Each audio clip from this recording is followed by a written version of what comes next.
Hello students, today we are going to discuss our next part from the chapter drainage, and today we are going to discuss about the different peninsular rivers. Already we had discussed about what is peninsular rivers, origin of the peninsular river and the characteristics of the peninsular rivers. Generally these rivers are flowing from the southern part of India. They doesn't have the water throughout the year. Even this peninsular river doesn't have the large drainage basin also. Now let's see some of the major peninsular rivers of India. The first major peninsular river of India is Mahanadi. Mahanadi River rises near Shihava in Raipur district of the Chhattisgarh. This origin can come as a short question also, and it runs through Odisha to discharge its waters into the Bay of Bengal. That means Mahanadi is a east flowing river. Actually, we can divide the peninsular rivers into two ways. Some of the rivers are the east flowing rivers, some of the rivers are the west flowing rivers. Because you all know some of the peninsular rivers drains its water into Bay of Bengal, whereas some of the peninsular river drain its water towards the Arabian Sea. So the rivers which are draining its water to the Bay of Bengal, it is called the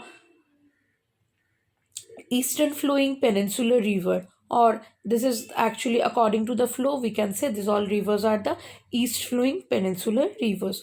So Mahanadi is the east flowing peninsular river. Mahanadi starts from Chhattisgarh and it's moved towards Orissa, and then it is discharges water in the Bay of Bengal. 855 kilometer long its catchment area, and it is spread up almost 1.42 lakhs square kilometer area. The stretch or the entire spread of the river is more than 1 lakh, and the catchment area, that means from where the river is collecting its water, that is 851 kilometer. Now, in case of the Mahanadi, some navigation purpose it's going on in the lower course of the river, and 53% of the drainage basin of the rivers lies in Madhya Pradesh, Chhattisgarh, where 47% of the drainage basin is in Odisha. This is an important part from which three states Mahanadi river is flowing: Madhya Pradesh, Chhattisgarh, and Odisha. The next river is Godavari. Godavari is one of the important river of South India, or important peninsular river.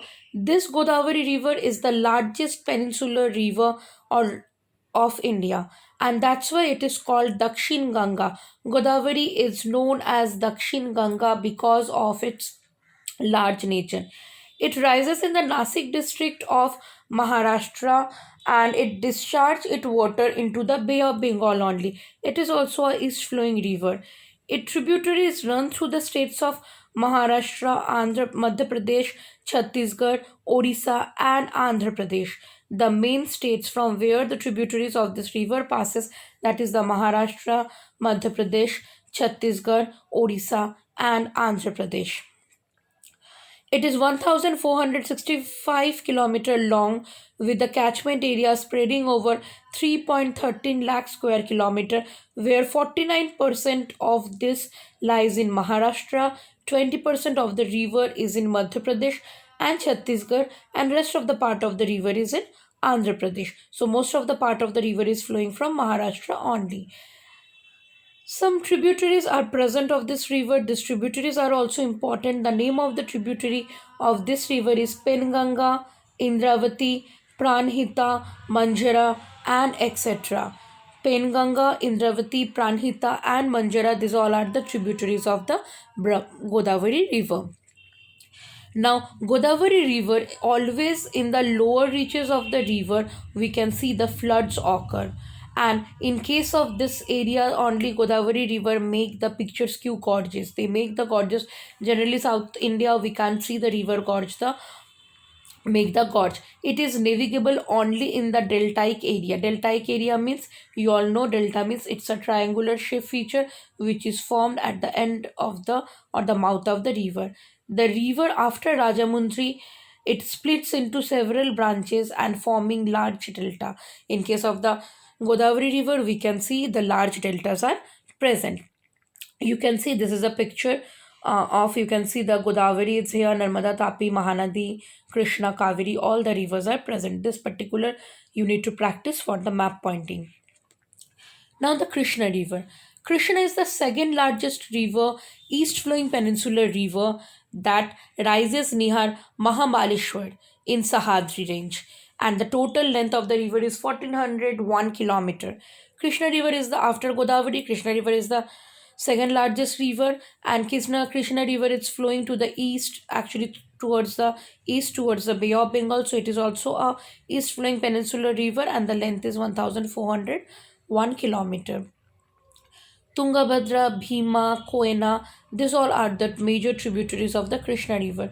You need to remember separately the tributaries of different rivers. Koena, Tungabhadra, Bhima, all these are the major tributaries of this Krishna River.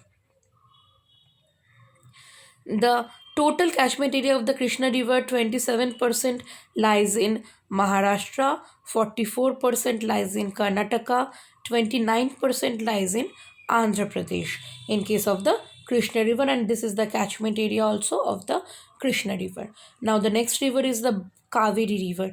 Kaveri River starts from the Brahmagiri Hills. It is also a quite long river. The length is 1341 kilometer, and it originates from Kodagu districts of Karnataka. Uh, Now the length of the river is 800 kilometer, and it's almost covered the area of 81,155 square kilometer.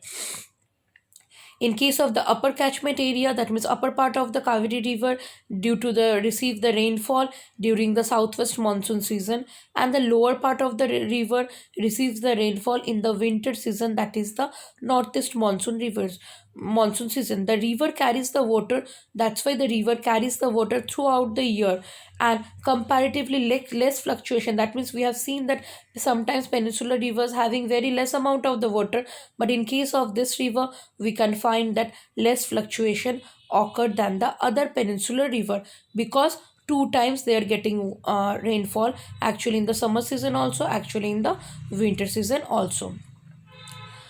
Now, about 3% of the Kaveri River falls in a river basin falls in Kerala, Karnataka 41%, and major portion of the river it flows from the Tamil Nadu area. Here also the Kaveri River also having some tributaries like Amravati is a famous tributary of the Kaveri River, Bhavani as well as Kabini, all are the famous tributaries of the Kaveri River. So here we have seen some major peninsular rivers. Next day we are going to discuss some more peninsular rivers. Obviously peninsular rivers will come for the short questions. For today this much only. Thank you so much.